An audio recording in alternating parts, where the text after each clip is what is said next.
Sa parteng ito, tatalakayin natin ang ilang uri ng polusyon dito sa Pilipinas. Isa na rito ang air pollution. Ang air pollution ay isang kontaminasyon sa kapaligiran ng anumang kemikal. Ilan sa halimbawa nito ay ang paglabas ng mahihitim na usok na mula sa mga pabrika at pagsusunog sa mga kagubatan. Magandang umaga sa inyong lahat. Kami ang usugid ninyong tagapaglingkod At ako si Jairo Sibia. at ako naman si Fidelme Mancilia. At ito ang DCD News Report. Paano nga ba nabubuo ang mga usok ng sasakyan o nagiging sanhi ng air pollution? Malalaman natin sa pag-uulat ni Miss Princess Cervera. Magandang gabi Luzon, Visayas at Mindanao. Kasalukuyan tayong mag-uulat tungkol sa isang hindi maitatangging issue na patuloy na nagpapahamak sa ating kalikasan. Ako si Princess Rivera, mag-uulat patungkol sa usok ng mga sasakyan. Tuwing tayo ay naglalakad sa mga kalsada, hindi natin maiiwasang mapansin ang mga makakapal na usok na lumalabas mula sa mga sasakyan. Subalit, alam ba natin kung saan ito nagmumula at paano ito nabubuo? Ang usok ng mga sasakyan ay nagmumula sa mismong makina nito. Sa loob ng makina, mayroong proseso ng pagkakasunog na nagpapalabas ng mga gas at partikulo na bumubuo ng usok. Ito ay tinatawag na exhaust emission. Ayon sa isang expert mechanic, ang usok na lumalabas sa mga sasakyan ay dulot ng hindi kumpletong pagsunog ng mga fuel at iba pang sangkap sa makina ng sasakyan. Kapag hindi sapat ang combustion process, mas maraming gas at partikulo na lalabas na siya ang bumubuo ng usok. Muli, ako si Princess Rivera, nag-uulat patungkol sa usok ng mga sasakyan. Ano nga ba ang mga positive and negative impact ng mga usok na ito sa pagbabalita ni Stephanie Gana? Ako si Stephanie Gana. Ito ang BGC Global News.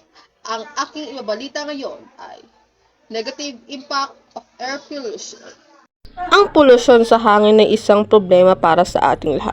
Gayunpaman, ng ilang grupo ng mga tao ay partikular na sensitibo sa mga karaniwang pollutant sa hangin tulad ng mga particulate at ground soil level ozone.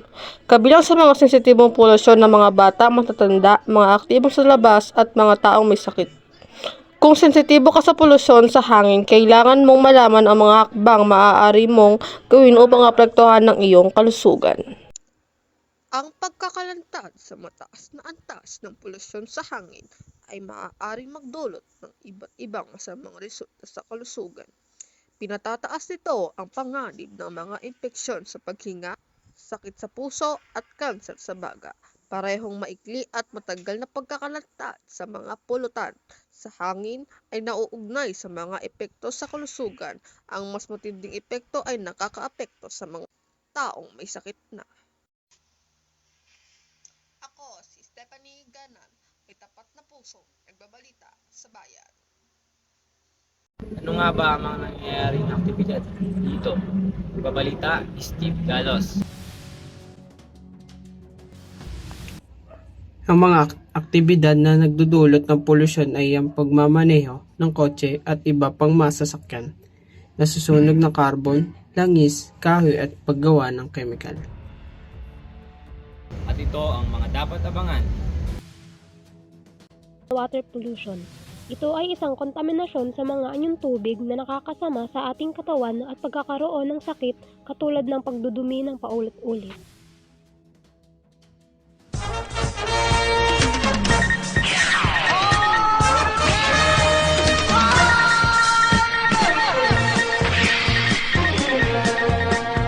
Someday the sons of light shall fill all the earth.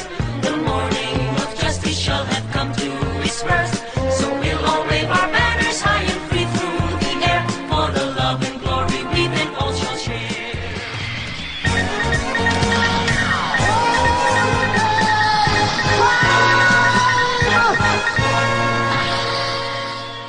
Andito na si Roger Maldepeña.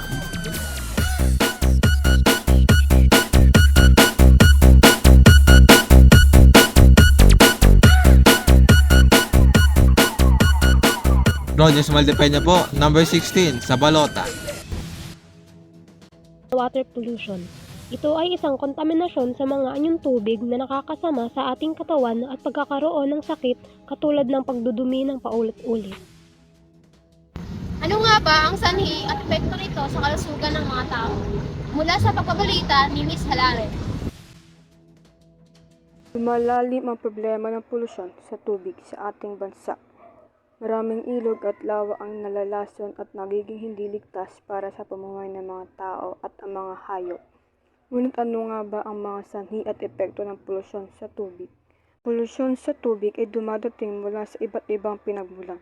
Isa sa mga pinagkakaraniwang pinagmulan nito ay ang mga pabrika at ang industriya na nagtatapon ng kemikal at basura sa mga ilog at lawa. Ito ay nagdudulot ng paminsalang epekto sa kalikasan at sa ating kalusugan. Ako, si Geraldine Emalyari, guulat ng balita ngayong gabi. Ano nga ba ang negatibong epekto nito sa kalusugan ng mga tao? Mula sa pagbabalita ni Roger Maldepeña. Ang epekto ng polusyon sa tubig ay maaaring magsanhi ng sakit o kamatayan. Ito ay dahil ang tubig na ito ay kayang magtunaw ng maraming sustansya sa ating katawan. Ang mga organismong ito ay madaling pumasok sa katawan ng tao kapag naiinom ang maruming tubig. Bukod sa apekto sa kalusugan ng tao, maaaring ito makaapekto sa diversity. Halimbawa, kapag malalaking dami ng organismo ang pumasok sa isang katawan ng tubig, nagaganap ang isang pangyayari na tinatawag na eutrophication. Ito ay maaaring magresulta sa pagbawas ng dissolved oxygen sa apektadong katawan ng tubig, na pangunahing nagiging sanhi sa pagkamatay ng isda at iba pang organismo sa ilalim ng karagatan. Ako si Roger Maldepeña mula sa DCG News, nagbabalita. Paano nga ba dumadami ang water pollution sa mga ilog? Mula sa pagbabalita ni Steve Galos. Ibinunyag ang patuloy na pagdami ng water pollution sa Pilipinas. Maraming mga ilog, lawa at dagat ang mga nababahira ng polusyon dahil sa hindi tamang pagtatapon ng basura at kemikal. Ito ay nagdudulot ng malaking epekto sa mga ekosistema at nagtataglay ng panganib sa kalusugan ng mga mamamayan.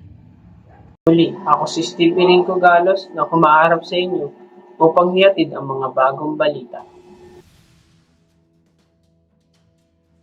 Ito ang DCG News, tapat at naglilingkod na nagbabalita. Muli, ako si Jairus Pia At ako naman si Julian May Masilia. at ito ang DCG News Report.